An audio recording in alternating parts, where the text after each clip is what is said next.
I'm Hillary Murray, and you're joining us live on the Juicy Details. Thanks for coming. Today is episode 2. Last week, we had our very first live episode with a friend, Jeff Tang. He was an award-winning journalist and turned entrepreneur. So he talked a little bit with us about reaching our goals. And today, I have a great friend, Dana Lewis, who is also an entrepreneur, and she will talk to us about how we can stop faking fine. But to start, let's get a hug, get some juice shots going. Hey, girl. Yay, hey, girl. I'm so excited you're here. I love you. I'm so excited to be here. Let's do a shot. All right. Cheers. Cheers. Whoa. Spicy. Ooh, that is spicy, but so good. It's so good, so spicy. Last week, I choked a little after taking it and definitely needed some water. But Dana, thank you so much for joining us today on the Juicy Details. We're so happy that you're here to talk to us about how we can be better versions of ourselves, how we can mitigate stress, and how we can stop pretending that everything's okay and actually have everything be great in our lives. Amazing. Thank you so much for having me. I'm so excited to lean into this conversation and just share with you and talk with you about all of the juicy details of not faking fine, right? I love that. Well, why don't you start by just telling us a little bit about yourself and how you got into this stress management mitigation? Yes. So if I go way back in the very quickest way possible, 10 years ago, my husband actually died of kidney cancer. And so we found out that he had cancer in July of 2013. And sorry. Yeah, thank you. And in August of 2013, he died. And I still have 3 children, but our children at the time were 6, 8, and 10. And if I go back to that moment, we were healthy, normal parents. Human beings. So just really unexpected. Totally unexpected, out of the blue. And were you working then? You were an engineer for a while, right? I've been an engineer. I have a master's degree in mechanical engineering, so I'm nerdy to start with. I wasn't going to say you're a huge nerd. I am a huge nerd, and I wear it with pride. I love it. I love the science. I love the nerdiness. I love all the things. Being in the engineering community is always part of what I have done. At the time that he died, I was not working because he was working. When we had our 3rd child, some of the madness had to stop. I'm sure you can understand that. And how many moms do we have out there that are working and then have to take a break from working, but you're working a full-time job when you're home? You are working a full-time job when you're home. My husband used to travel, and we loved every minute of it, but he traveled all the time. So somebody can't travel and have another person working. I wanted to be home with my boys. So I was home at the time. In June, it was in 2013. So in June of 2013, he actually got like a clean bill of health from the doctors. Like, you're great, everything's great. In July, not really feeling that well, chasing what that is. Oh, it's cancer. Okay, go through all the rigmarole. In August, he died. So like 6 weeks, start to finish. Oh my goodness.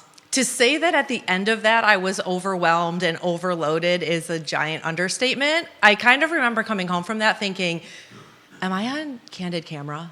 Is like someone going to come through the door and be like, just kidding, here's your husband? Like, the next number of years, I just lived in a state of overwhelm, of shock. If there's anyone out there grieving or you've ever grieved anything, you understand like the stages of grief. And I feel like I did not escalate out of the initial shock part for years. And there was really no time. Like, I had 3 boys. I was committed. I'm a doer. We're doers. Yeah. We're going to get things done. Committed to showing up for my kids and showing up for the best that I could for myself and my family, and just stuffed everything else. Like, oh, I'm sad. No time for that. Oh, I'm anxious. No time for that. Like, let's keep going. So you fast forward to today about like, oh, let's talk about faking fine. I like to use that phrase because I became the expert of faking fine, because that's the way that I lived my life. But let's give some examples of faking fine. For so many years. Well, like if I saw you at a kid's basketball game, right? My kids are in 6th grade. We show up to the gym and you're like, hey, Dana, how are you? I'm like, I'm fine. Go away. Sure. Would you say fine, or would you say something like a little more convincing? Because fine, I never take fine seriously. No, I would say I'm fine. Yes. Or I would say I'm good, or Yeah. I would never say great or like over candy coat it, but I would say I'm fine, and then I would literally walk away because I didn't want you to engage with me. You didn't want me to make you vulnerable in any way. No, I didn't Yeah. I didn't want to allow you to dig deeper because I didn't know how to get out of the place that I was in, and I really now I can look back and say I just felt uncomfortable. Okay. Like you and your husband are there, right, at the game, sure. cheering on little Johnny, doing all the things. And I'm sitting here by myself, like trying to be excited to be there, trying to cheer on my child. I don't know what I'm doing at a basketball game. I'm like, yay, go you, okay. I don't know, like the point guard system, all the things. So I'm not showing up. Do you know it now, though, even? No. Yeah. I absolutely don't know it now.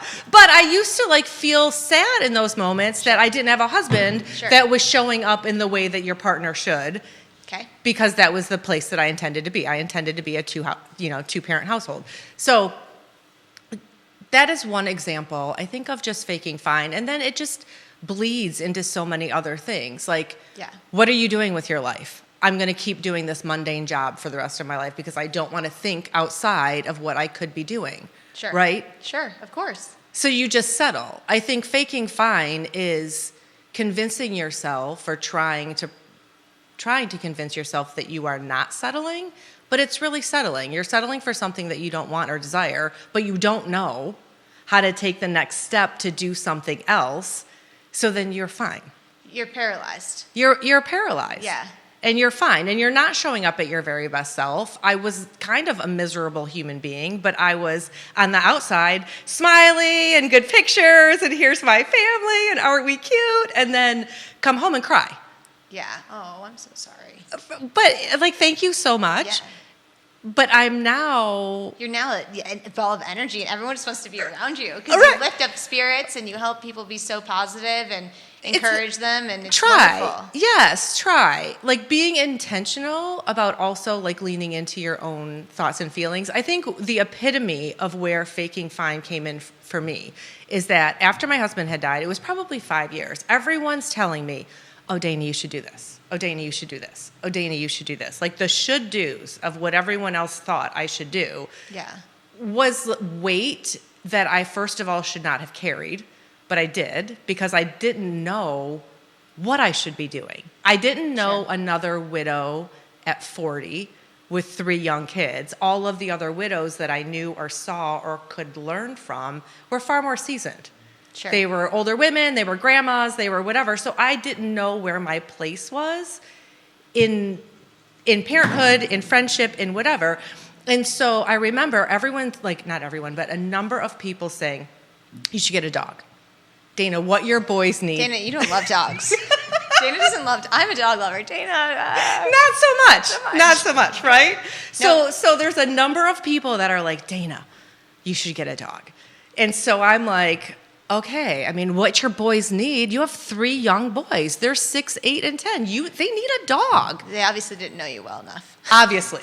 But I also am not letting people in. Fair. Yeah, So they were just doing what they thought was helpful. They were doing what they thought was helpful, and I don't fault them at all. Sure. I'm lost. I'm overwhelmed. I'm swirling in my own life, and I'm like, okay, yeah. Maybe a dog is what's going to fix this. Let's get a dog. And because I'm bougie, I don't just go to the SPCA. I go get some fancy purebred chocolate lab. I'm like, okay, you have a chocolate that sheds lab. all over your house.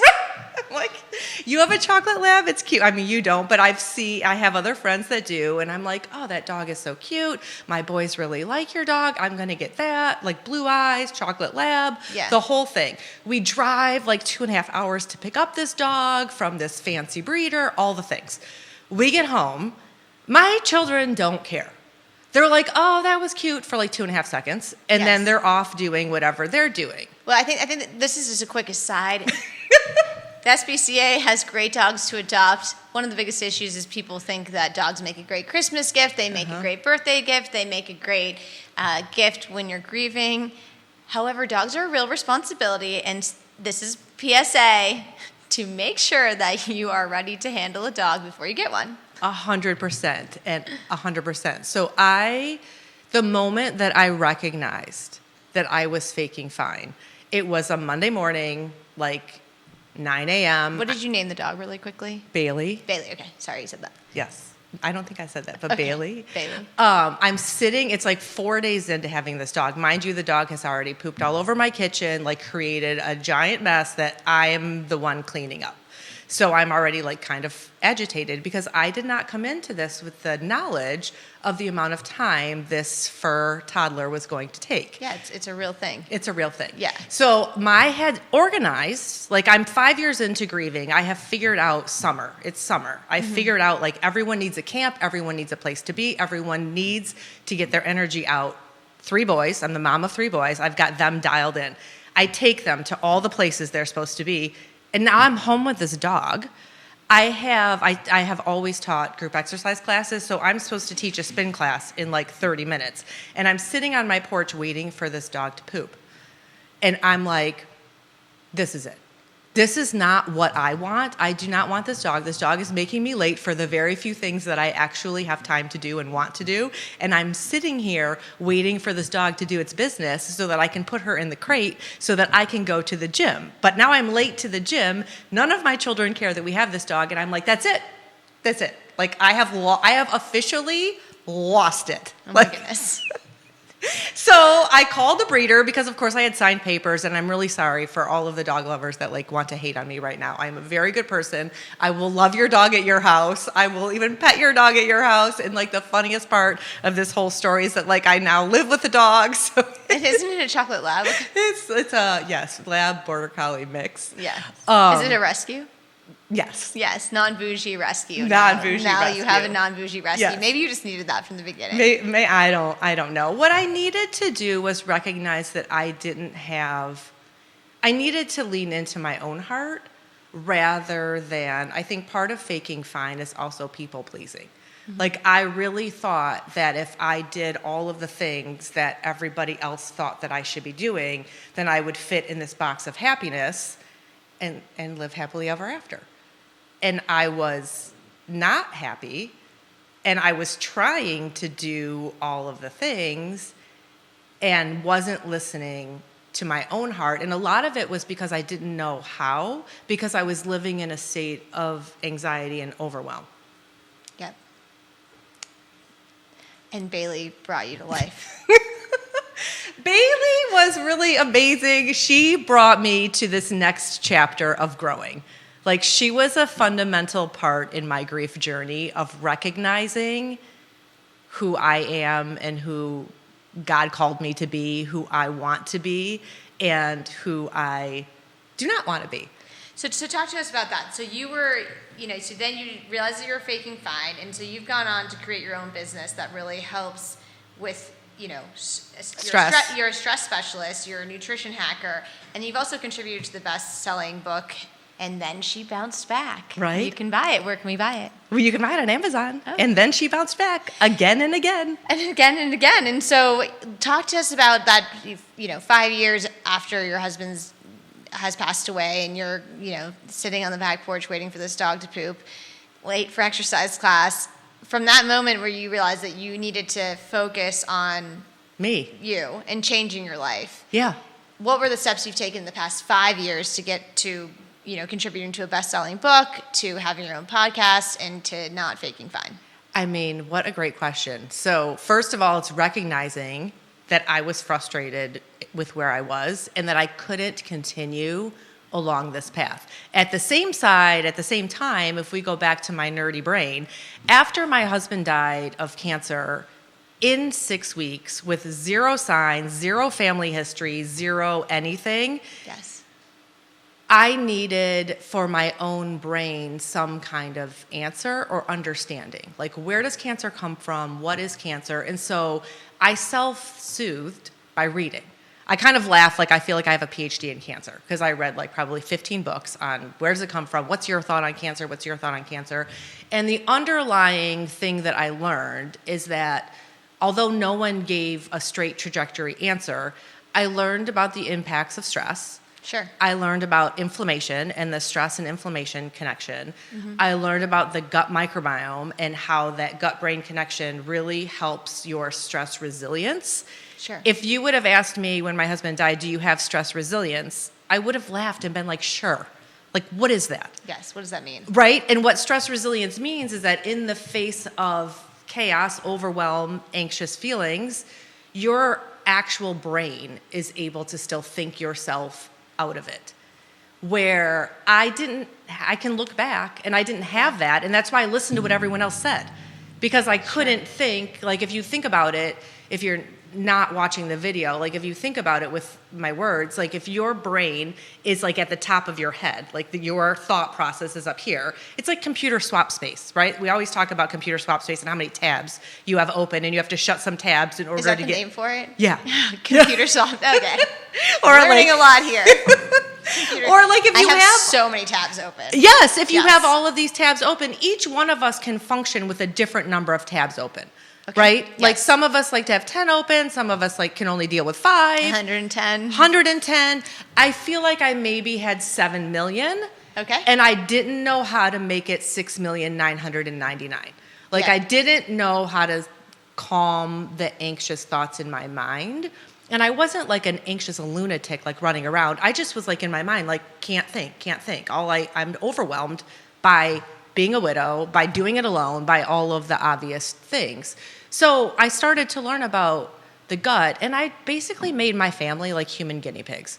I was like, listen, I'm going to Whole Foods and I'm making some smoothies because like kale does this and lemon juice does this and all of the things that Lumi Juice could have probably done for me back in the day. Yeah. I was like, listen, I'm going to And make... we were around back in the day when this all happened. I just didn't know about it. Yeah, I know that's my fault. I mean, where were you? I have not being a good friend or brand ambassador for my own company. But Lumi stands for Love You Mean It, and the Juicy Details stems from Lumi Love You Mean Juice, It. from Love You Mean It. And yeah, it's all real food the way nature intended. So these juices that we're drinking and the shot we did is just pure organic beets, jalapenos, and lime. I did them when I was in labor with my children. So good. Yeah, instead of taking So good. medicine. And then this is just pure juice. That's green juice. That's good for you. But yeah, keep going. And these are things that help These are you things that stay you healthy. need. So if I go back to the fact that like I've always been in the fitness industry, 30 plus years of this being my hobby, fun job, you're just taught to eat to look good. Like have some grilled chicken, have a salad, have this, have that. But there's fundamental things that we're missing in my diet. Yeah. Right? Eat to have an HBO, hot bodies only. Right. Yeah. I've not ever heard that. I love you. Yeah, thanks. I'm here for it. Yeah. So I started to tweak the way that I ate Sure. to kind of fill the gaps, like healthy fats and inflammation lowering foods and all of the things. And then I was introduced to like supplements that specifically target the gut brain axis. So nourishing your gut with all of the prebiotics and probiotics that actually create mental wellness, because your serotonin, your dopamine, your norepinephrine, all of those happy neurotransmitters stem in the gut. And they come from food, they come from probiotics, they come from supplements. You, in my opinion, need all the things. And I started on this protocol. Happy Juice is something I talk about all the time, like literally started on this. And Happy Juice is not alcoholic. No, it's actually, I call it my cortisol lowering beverage. It's my favorite. Cortisol is your stress hormone. It's my favorite cortisol lowering beverage. And I started on this protocol of like, well, why not is the way I went into it. I was like, why not? Like I read all the ingredients. They all make sense based on what I've learned. I'm going to try this. And what happened was the friends that I did let in, the 2 or 3 people that actually like knew that I was hurting. Because they called your BS. They called my BS. Like fine. I did have like a very small group of friends that were like called my BS on faking fine. We didn't title it that, but they called my BS. They were like, what are you doing? Yeah. You're different. What's happening? And I was like, what do you mean I'm different? And they were like, you clearly have more patience because have you seen one of your children in the driveway doing something they shouldn't be doing? And 2 months prior to that, I would have been a hot mess in the driveway, like pulling some child in by a shirt, being like, your parent, I'm gonna like parent you, and this is gonna be a situation where now, fast forward to having literally stress resilience, this word I had no idea what it was. I'm like, oh, he's fine. We'll talk about that later. He's fine. And like a couple of my girlfriends were like, no, seriously. Like, what are you on? Like, are you drunk? What's happening right now? Why do you not care? And that was like a foundational pivot point for me to be like, this is a thing. Not having stress resilience is not only for grieving people, it's for moms and women and people everywhere. And dads. And I want to lean into learning more. So then, like, the nerd in me went and got certified in, like, 10 different things. Like, let's get certified. What are you certified in? List out the 10. Like, in nutrition. I got certified in mental wellness. I got certified in gut health. Certified in, like, the gut-brain connection to understand exactly how it works and why it works. And now I just like sharing simple solutions to help people level up. It's about being one step better today than you were yesterday and recognizing that you're faking fine to start with. Like recognizing that you're in a situation that you don't want to be in and finding the tools that you need to take the next step to get out of that place. And that's really where the Stop Faking Fine podcast was birthed. Yeah. Through having all of these conversations where I was like, let's share this with the world. Yeah, I mean, that's awesome. And, you know, one anecdote for myself, I used to love, like, Bojangles fried chicken, and I would give fried chicken up for Lent. So, you know, in college, gave fried chicken up for Lent. I'd eat Swedish fish, Coca-Cola, you know, all the junk, and not sleep and do all, you know, and drink. And and then even when I worked in finance, I worked on Wall Street. I ate like crap, and I was always getting sick. I was getting, you know, strep throat, sinus infections, and I didn't know what was wrong. And so it didn't matter that I was skinny. Yeah. It doesn't matter if it you're doesn't skinny. matter. That doesn't. You can be skinny but not healthy. 100%. And when I started juicing, this woman Zoe Brown was who initially turned me on to the power of juicing, and I started to drink a green juice, and then all of a sudden, because I'd swap out food that didn't have shelf lives of 10 years, right, and have real food that the way like a farmer down in Stanton and Harrisonburg and right here in El Morro County would grow, and eat real food from the earth, my whole body changed. You know, my skin got better, my energy levels got better, and I stopped getting sick. Your sleep got better. Yeah, and I stopped getting sick every day. 70% of your immune function, your immune system, stems from the gut. Interesting. So if you're not giving your gut the nutrients that it needs, then you're going to get sick. Wow. Right? So how do we fix it? Lumi juices. Happy juice. Cortisol lowering beverage. Like I have supplements that I've partnered with a company because I am obsessed with the ease and the results that you get. A lot of people, like I have always been a health hacker. Like, what can I do to make myself healthier? Oh, if you want me to eat tree bark, I'll eat tree bark if you'll tell me that it's going to, you know, give me supernatural energy and all of this stuff. Have you tried tree bark yet? No. But like, I'm like your guinea pig. Like, I will do it. Yeah.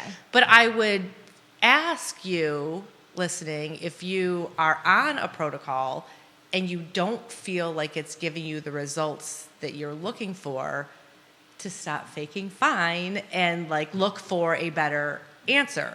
Like Lumi juices are amazing for giving your gut all of the nutrients that it, like a lot of the nutrients that it needs. A lot of the ingredients in the different juices are specifically for stress, for your immune function, like vitamin C for taking the orange drink when you are sick to shock your system with that vitamin C to kick it up a notch. Well, even like something like the farmhouse greens, I don't like a lot of these, some of the supplements we're taking, some of the protein powders people take actually have heavy metal traces in them. Yes, like let's talk about that. And heavy metals are really dangerous for the brain. And you know, Uh-huh. it's linked to Alzheimer's, it's linked to ADHD, dyslexia, learning disabilities, all sorts of things heavy metals are attached to.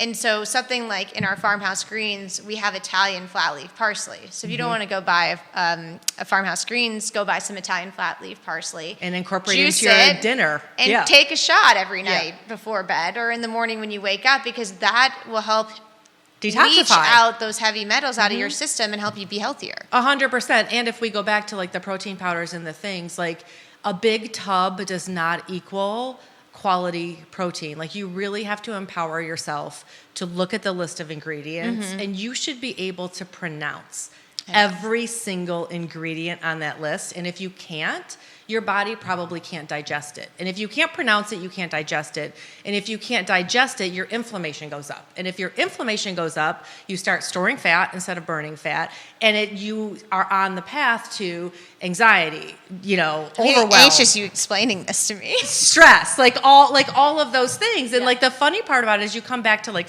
the fried chicken, your Bojangles example. I mean, if it's okay in moderation, right? Yeah. I mean, whatever. Like, I'm not going to act like I don't eat fried chicken. So like, it's fine in moderation. But I'd like to share that, okay, if you're going to have fried chicken at dinner, sure, and you know that that's what you're going to have, then this is what I teach in the Facebook group that I run and in all of the coaching that I do, be intentional about what you're doing with the rest of your day. Okay. Like, what are you having for lunch? Well, then lunch should be a salad and a green juice. And then at night, I'm having the fried chicken and alcohol, if that's what you're having. Yeah, and then put ice cream sundae maybe too. Right, yeah. But put some fiber in with that fried chicken. Like try to have a salad, try to get a side of something. Like add the fiber so that the protein can bind to the fiber and actually pass through your system rather than sitting there. Because what they coat the fried chicken in is what's raising the inflammation. What is that? What do they coat it in? A lot of ingredients you can't pronounce. Oh, I don't love that, but I get what you're saying. Just a lot of things that you can't you just can't pronounce it. They're not in your kitchen. Yeah. They're not putting a little egg wash on the chicken and then putting some breadcrumbs and then throwing it in the fryer. Okay. Like there are 95 more steps and 95 more ingredients and the chicken's not free range depending on where you got it. I mean, I wasn't gonna like crawl down that rabbit hole, but yes, like lots of things. Not to like totally hate on fried chicken, but if you're gonna have it, not every day. Yeah. And be intentional. Yeah. About what else you put onto that plate to give your gut the goodness that it needs. And if you're listening and you're like, oh my gosh, I have anxiety, I'm overwhelmed, I have all of these things. Like step one, try to clean up your diet. Okay. And I will share that we can put in the show notes, I have a free nutrition cheat sheet that I can gladly hand out. Yeah, I'm pretty certain that if there is anybody listening today yeah, or any day after, that they would love that. Yeah, yes. I can, if we're streaming live, I can put it in the comments, you can put it in the show notes, it's free. Like it's a great place to start for how can you organize your plate. It's not a diet, it's not like a meal plan, it's just like how can you think about food in a positive way, fill your plate in a way that nourishes your gut, which will then nourish your brain, and that's like a great first step. All right, I love it. Okay, everyone, be on the lookout for that. All right, that's so great. Okay, so now, I mean, I've been learning so much this episode already, things that I didn't know. Can you tell me more about this book, And Then She Bounced Back? Oh, it was an anthology that was written with I was invited to write with 10 other widows. Okay. And so each chapter, I think my chapter and wait, is what ages? 5. What ages did they range from? Because you had said earlier that the support among widows your age, there wasn't many. At this point, that book released 2 years ago, or maybe a year and a half ago. All those widows also rate. Age range. Age and range. That was a really like tongue twister. It happens to me too. And a range of ages where there were 2 widows younger than me. Okay. And then all the way up to I think there was a 70-year-old widow that wrote a chapter also. So there was a wide range of, it's just stories. Each one is a very short chapter kind of summarizing your life. It's meant to be uplifting and just real. Like to know that other people maybe are in your shoes or have walked your shoes, walked your path. Sure. So what was chapter 5, your chapter about? Stop faking fine. Stop faking fine. Okay. Yeah. Exactly what we're talking about. Exactly what we're talking about. Like getting out of overwhelm, recognizing that you're overwhelmed, and then taking steps to prioritize you. And like I said a little bit earlier, like the faking fine, I do think comes very closely or interchangeably with people pleasing. Because everyone, if you're a widow and you're listening to this, or honestly, if you're grieving anything, grieving a relationship, grieving a job, grieving the loss of something, there is no shortage of people that want to tell you what to do. It's like being pregnant. Mm-hmm. Everybody at the grocery store wants to tell you what you should or should not eat. Oh my gosh, are you running and you're pregnant? Like it's the same kind of situation, or that's the way that I have felt, and the widows that wrote in the anthology as well, or authored the anthology. It was just a fun kind of creative thing. Fun. To do. That's awesome. Well, Yeah. we have to all check it out. Yeah. Support you. Super fun. Super fun. Well, good. So you've gone through this Faking Fine. You've started this podcast. You've empowered yourself through nutrition and stress management. Mm-hmm. How about your 3 boys? How have they learned from you? Or do you see that maybe they, I mean, you don't want to necessarily talk about them because they might listen and be upset with you. Can't name names. Do you feel like they're faking fine, or have they been living the best versions of themselves? Oh, that is such a good question. I will say this, that right after I got on the supplement protocol that I am on, my oldest looked at me. I started on this protocol in June, and it was August. So, like, I started on this program over the 3 summer months. And during that summer, I was still, like, trying to figure out who I was as a widow, as a mom, as a whatever. And so I got on, like, Pinterest, and somebody put out, like, a poster board where you were going to do a vision board for what you do next summer. You know, like, you're that mom that's like, yeah. I was like, oh, I'm totally doing that. I'm going to be, like, a really great mom, and I'm going to get out this poster board, and the mom on Pinterest that I saw had put the poster board on the stairs going downstairs on the hallway. So I'm like, oh, I'm totally doing that. So I got a poster board, drove to Michael's, got a poster board, got markers, and was like, all right, boys, sit down. Let's have like a fun event. Let's all write down like what we want to do next summer. Like, what did we do this summer that you liked? Because it's now like 4 years without daddy, and we're trying to figure all of this out. What do you want to do next summer? And my oldest looked me like straight in the eyes and was like, well, you didn't really yell at us this summer, so whatever you want. And I was like, wait, what? Yeah. And I didn't know whether to like be proud of myself or literally put a dagger in my heart. I was like, what? I was like, let's unpack that for a minute. And he's like, no, Mom, like you genuinely seem like happy. So like if you liked doing whatever we did this summer, let's just repeat it again next summer. And I was like, okay. But also I started them on the protocol that I'm on at the exact same time. So we all kind of grew together. Okay. So for them to be faking fine or not faking fine, I know like kids are always like picky eaters, and like people always like, your children always don't want to do like what you want them to do. Mm-hmm. And I made putting them on this kind of a non-negotiable where they were like 9, 11, and 13. So I was like, okay, well, if you want your phone, you have to take these like 2 things, and then you can have your phone. And if you say that you don't like the way it tastes, I don't care. Like get it in you so that you're not. Well, so I would say with faking fine, it seems like you really focus on the gut health of that. Yeah. And what you're putting in your body. Yeah. There has to be other elements to it as well. Oh, for sure. Like exercise. Okay. Being outside. Like you have to see the sun. Is that true? You have to see the sun. And on the days... It was missing yesterday. Okay, let's be honest. The sun was missing yesterday, and how was your mood? I was fired up yesterday, but I'm like a constantly, you can't know sunshine without rain to give it sweetness person. Right. So no matter what, I'm always pretty happy. You know, obviously things can make you damper and sad, right. and you've experienced. You have to structure your day properly. Yes. Like you have to structure your day with intent. I didn't wake up for 6 a.m. cardio tennis yesterday. Right. Yeah, so I definitely didn't. I hit right. the snooze, which I said I wasn't going to do this year. Right. So like talking about habits. So I'm really big on habits, not on resolutions, but in saying like how can you change a couple habits or add a habit or take away a habit that serves you a better purpose. Like seeing the sunshine, especially in the morning, helps to produce more serotonin early in the day, which helps to regulate your cortisol circadian rhythm, because you want your cortisol to come high in the morning to wake up so you have the energy to crush your day and do all the things, be that fiery person, and then you want your cortisol to drop at night so that you can sleep. Okay. The problem that we get in is when we get up, you instantly are on your phone, you're doing things, you don't like go outside to get fresh air or sunshine, and the next thing you know, it's 7 p.m.,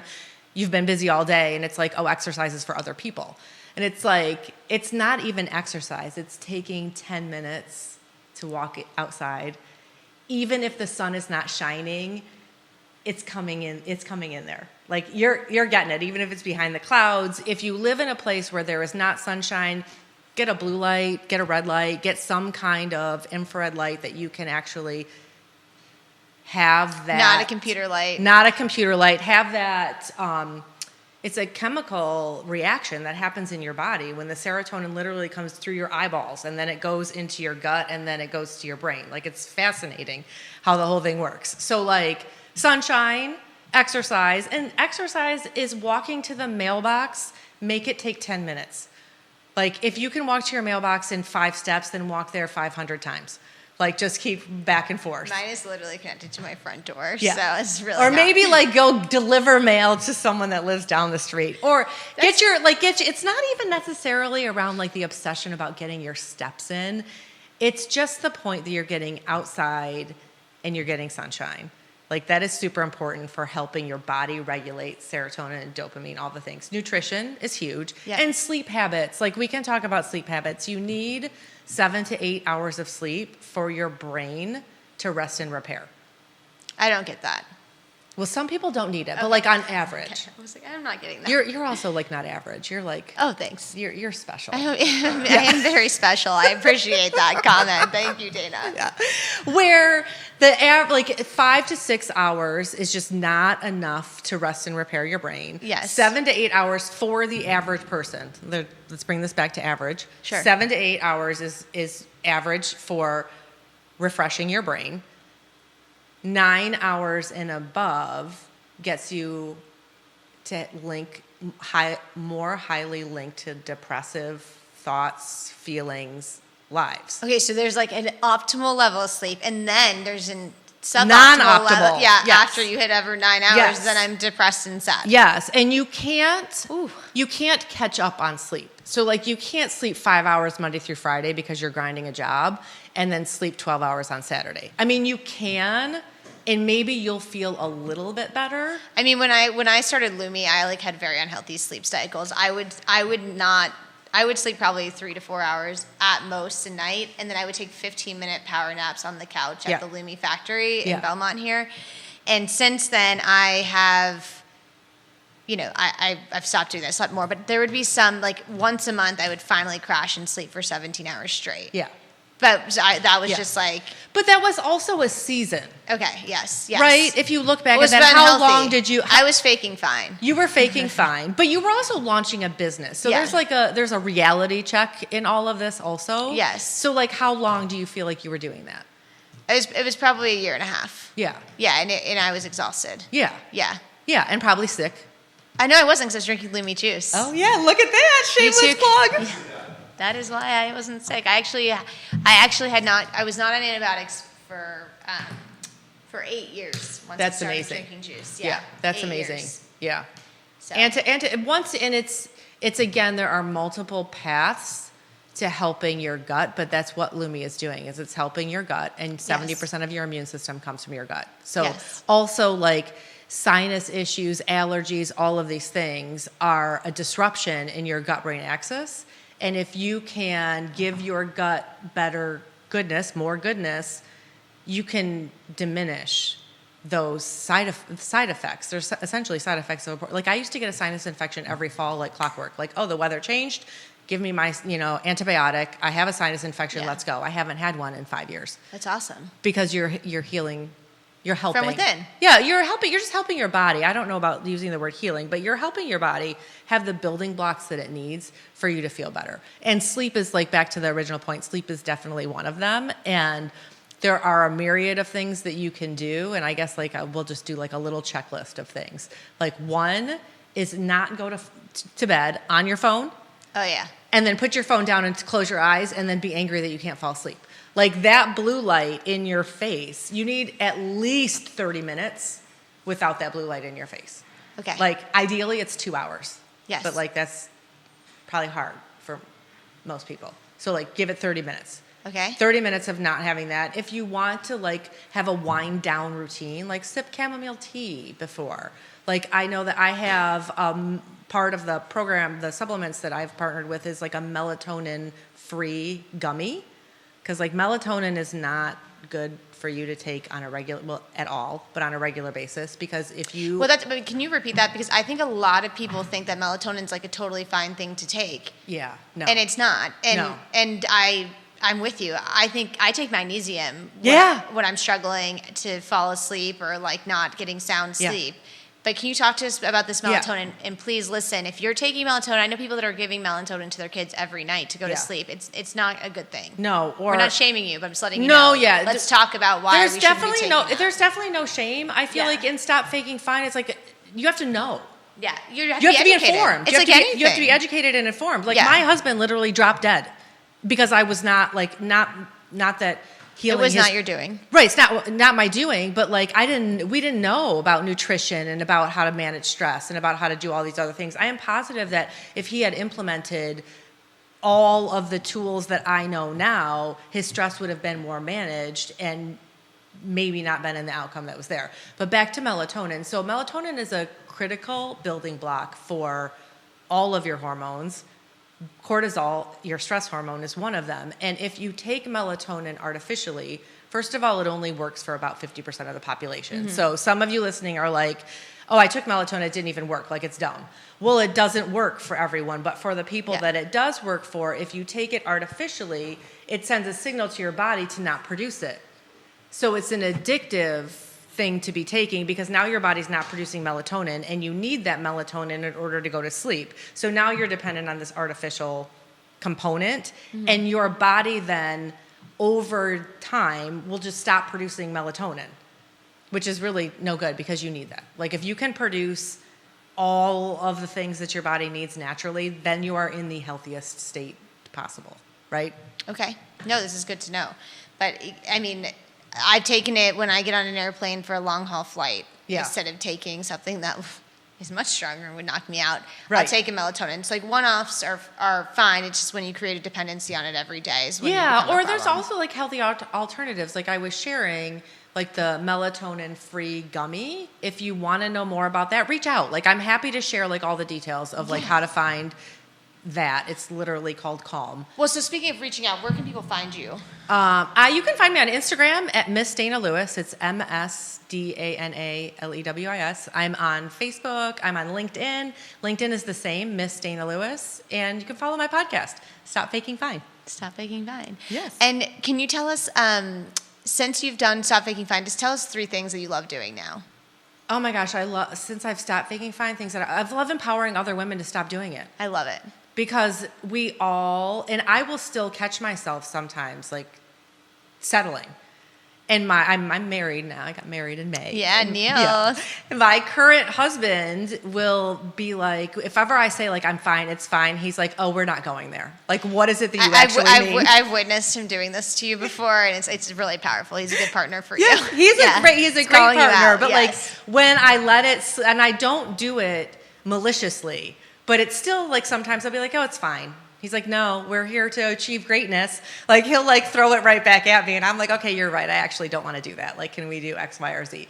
So really linking arms with other women and men and whoever, but really women, to be like, let's show up for ourselves better so that you can show up for your family better, so that you can show up for your job better. And I think that's, like, not only one thing, but still, like, 20 things. I love it. That's it. That's, like, I feel like if I had to have walked this path, I stumbled and fell for 5 years and was literally miserable. And so when I wasn't miserable, it didn't happen overnight. It was like one foot in front of the other, and then once I did open my heart, finding amazing women like you to link arms with and to be like, yeah, we can crush the world. I love it. Empowering other women. Let's go. Let's go. Let's go. Well, Dana, thank you so much for joining us, and all of you listening. The year is young. You are young. So stop faking fine. And tune in next week for the juicy details. We have a wonderful entrepreneur, Allison Williams. She has a company called Of Place out of Washington, D.C. that specializes in making revitalizing communities and helping with really smart strategic planning, which is incredibly relevant to the city of Charlottesville and to cities across the world, to be honest. So today we learned a lot. Again, the year is young. You are young. Stop faking fine. Thank you so much, Dana Lewis. Judah, thanks for helping to produce the show. And as always, if you want to tell me some topics that are meaningful for you, please send me a message. Send me the juicy details, any gossip you want me to cover. I'm here for you. Love you, mean it. Have a great day, friends. I love it. Thank you. That was awesome. Thank you so much. I know. Thank you. I love you. Thanks.